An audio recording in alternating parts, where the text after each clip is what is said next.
जय हिंद दोस्तों, स्वागत है आप सभी का हमारे YouTube चैनल में। आज हम आपका टेंस पढ़ने वाले हैं जो कि ग्रामर सेक्शन का आपका है, सेक्शन बी का। आप किसी भी क्लास में अगर आपको टेंस नहीं आता है तो आप ना तो इंग्लिश बोल पाएंगे, ना इंग्लिश समझ पाएंगे, ना इंग्लिश में अच्छे से लिख पाएंगे।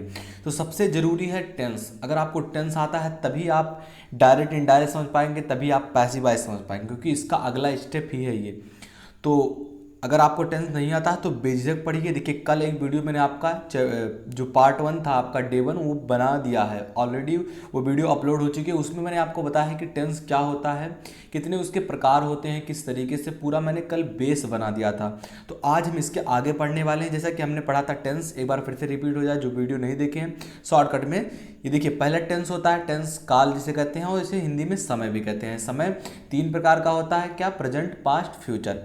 अब देखिए, हर तीनों टेंसों के चार चार रूप होते हैं। कौन से? Indefinite, continuous, perfect, perfect continuous. और चारों जो रूप होते हैं इनके 5-5 वाक्य बनते हैं, या आप कह लीजिए 4 वाक्य भी बन सकते हैं, क्योंकि जो आपका पांचवा होता है वो दूसरे में शामिल हो जाता है। जैसा कि देखिए, पहला जो है आपका अफर्मेटिव होता है, दूसरा निगेटिव होता है, और तीसरा इंट्रोगेटिव होता है, चौथा इंट्रोगेटिव निगेटिव होता है, पांचवा होता है if the question word in the middle of the sentence. यानी कि पांचवें को आप इंट्रोगेटिव में भी ले सकते हैं, क्योंकि वो भी एक प्रश्नवाचक वाला ही वाक्य है। तो कोई 4 कहता है, कोई 5 कहता है। इसके बाद आज हम पढ़ने वाले हैं क्या? जो आपका प्रेजेंट इंडेफिनिट टेंस है, इसके अब 5 रूप पढ़ेंगे हम। इसके बाद प्रेजेंट कॉन्टिन्यूअस, इसके 5 रूप पढ़ेंगे। फिर प्रेजेंट परफेक्ट कॉन्टिन्यूअस, फिर उसका आपका प्रेजेंट परफेक्ट, यानी कि आपका 4 हम पढ़ेंगे, 5-5 वाक्य। तो आज प्रेजेंट कॉन्टिन्यूअस का, तो प्रेजेंट कॉन्टिन्यूअस टेंस है। इसकी पहचान आप कैसे करेंगे? अगर आपको वाक्य आ गया सामने, आपको अगर पहचानना नहीं आता है कि ये कौन से टेंस का है, तो आप पहले आपको टेंस पहचाना होगा, फिर कौन सा रूप है, फिर कौन सा वाक्य है, फिर उस नियम से आप लिखेंगे। जैसे कि पहला आपका है प्रेजेंट इंडेफिनिट टेंस। तो इसकी पहचान क्या है? अगर आप देखते तुरंत पहचान जाए तो ऐसा कौन सा सिमिलर चीज मिलेगा? तो इस टेंस के वाक्यों के अंत में ता है, ते है, तो है, ती है, आदि आते हैं। यानी कि किसी भी वाक्य के आखिर में आपको ता है, ती है, ते है, तो है, ये मिलते हैं। तो समझ जाइए कि वो प्रेजेंट इंडेफिनिट टेंस का है सेंटेंस। तो इसमें जैसे कि वह आम खाता है, वह घर जाता है, तो ता आ रहा है ना, तो समझ जाइए क्या है? Present indefinite. ये अनिश्चितता है। तो अब पढ़ते हैं रूल की ओर। आपको पहचानना आ गया कि ता, ती, थे, हा के साथ अगर आता है तो वो प्रेजेंट इंडेफिनिट होता है। अब देखिए, मैं आपको पूरा लिखा नहीं सकता, जैसा कि स्कूलों में लिखा जाता है। जैसे अफर्मेटिव सेंटेंस हो तो पूरा लिखाएंगे, सबसे पहले कर्ता लिखते हैं, इसके बाद मुख्य क्रिया, इसके बाद हेल्पिंग वर्ब, ये फलाना टेम का नहीं। अपने को क्या करना है? शॉर्ट में पढ़ना है। जैसे कि पहला आपका है सेंटेंस 5 पढ़ेंगे, affirmative, negative, interrogative, interrogative, negative, if the question word in the middle of the sentence. तो पहला आपका आता है अफर्मेटिव। यदि साधारण वाक्य है तो उसे आप कैसे लिखेंगे? तो मैंने नियम बनाया है। तो S, S for subject, H for helping verb, O for object, C for complement, यानी कि पूरक, जो आपको पूरा करते हैं। कभी कभी पूरक नहीं आता है और कभी कभी पूरक आता है। तो देखिए, पहला क्या है? सब्जेक्ट। सब्जेक्ट आप लिखेंगे, फिर हेल्पिंग वर्ब व्यवहार फिर से, और ऑब्जेक्ट, और आपका कॉम्प्लीमेंट। और यहाँ एक नोट दिया गया है। क्या नोट है? If subject is single then V1 के साथ आप, यानी कि वर्ब के साथ, हेल्पिंग वर्ब के साथ आप क्या लगाएंगे? हेल्पिंग वर्ब, सॉरी, वर्ब के साथ, क्योंकि यहाँ हेल्पिंग वर्ब नहीं लगता है, यहाँ वर्ब ही केवल लगता है। ये आपका अफर्मेटिव है, इसमें ना डू लगेगा ना डज लगेगा। तो उसमें आप V1 के साथ क्या जोड़ेंगे? यस, और अथवा लिखा है, या ईएस। यानी कि जैसे कि आपका पहला एग्जाम्पल समझते हैं। एग्जाम्पल जा समझ में आता है कि वह आम खाता है। ये पहले जानेंगे कौन सा है। आपको कुछ नहीं पता ये किसका है, किस सेंटेंस का है, क्या है, तो पहले जानेंगे। अगर हा है तो ये प्रेजेंट का है। अब देखते हैं कौन सा रूप है। तो जैसे ता और हा है, मैंने आपको पहले बता दिया है कि जो जिसमें ता है, ती है, ते है आता है तो वो इंडेफिनिट का होता है। तो समझ गए आप क्या है? प्रेजेंट का, प्रेजेंट इंडेफिनिट टेंस है। अब देखिए, इस वाक्य में ना तो नहीं किया गया है ना प्रश्न पूछा गया है, तो ये एक सिंपल वाक्य है। तो आप सिंपल वाक्य के नियम आपको ऊपर दिख रहा है, इससे लिखेंगे। पहला सब्जेक्ट। सब्जेक्ट क्या है? कौन आम खा रहा है? वह। तो वह का इंग्लिश क्या होता है? ही। अब देखिए, इसके बाद क्या है कि वह आम खाता है, यानी कि जो आपका वर्ब है, यहाँ वी मत लिखिए, एच न लिखिए, वी लिखिए। तो वर्ब क्या है आपका? आम खाना। खाना क्या है? वर्ब है। तो खाना को इंग्लिश में क्या कहते हैं? एट। अब देखिए, एट। अब जो आपका सब्जेक्ट है ये सिमिलर है, मैंने आपको बताया सिंगल है अगर, तो ये आप क्या लिखेंगे? यस या ई एस बढ़ाएंगे। तो 8 में क्या बढ़ाएंगे आप, यस, क्योंकि यहाँ अगर ई यस लिखेंगे तो आपका गलत ये हो जाएगा जो आपका वर्ड है।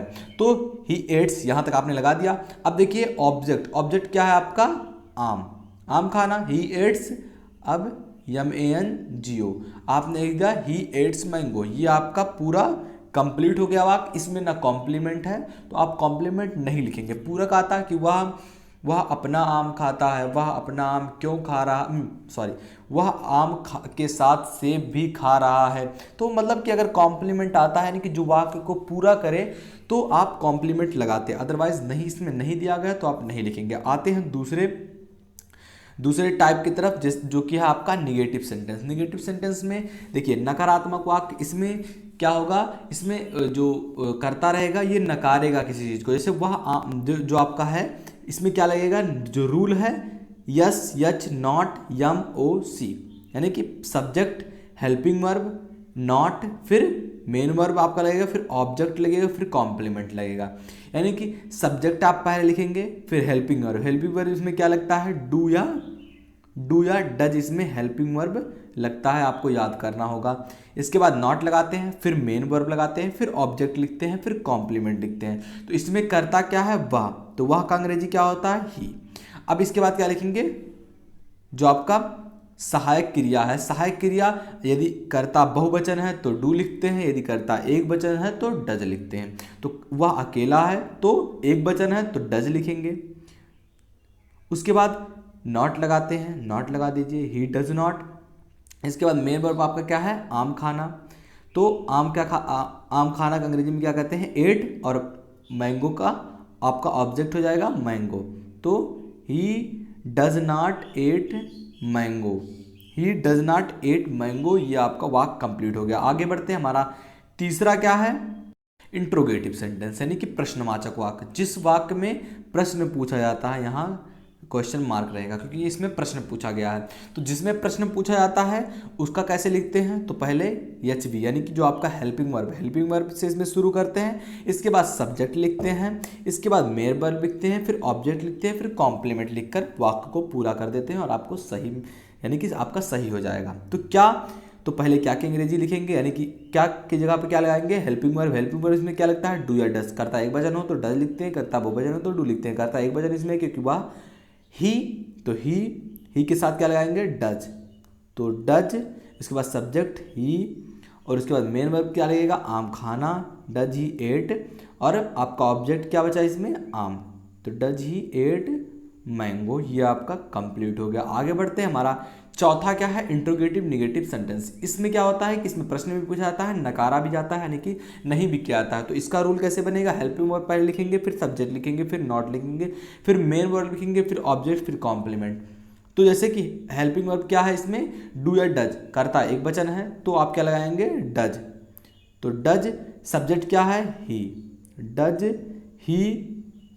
उसके बाद आम खाना का क्या लिखेंगे आप, यहाँ भी आपका क्वेश्चन वर्ड रहेगा, फिर नॉट लगाएंगे क्योंकि नहीं भी किया गया है तो नॉट लगाएंगे। फिर खाना का क्या हो जाएगा, एट आपका, क्योंकि वो क्या है, मेन वर्ब है। ऑब्जेक्ट क्या है, आम, तो आम लिखेंगे, मैंगो आप।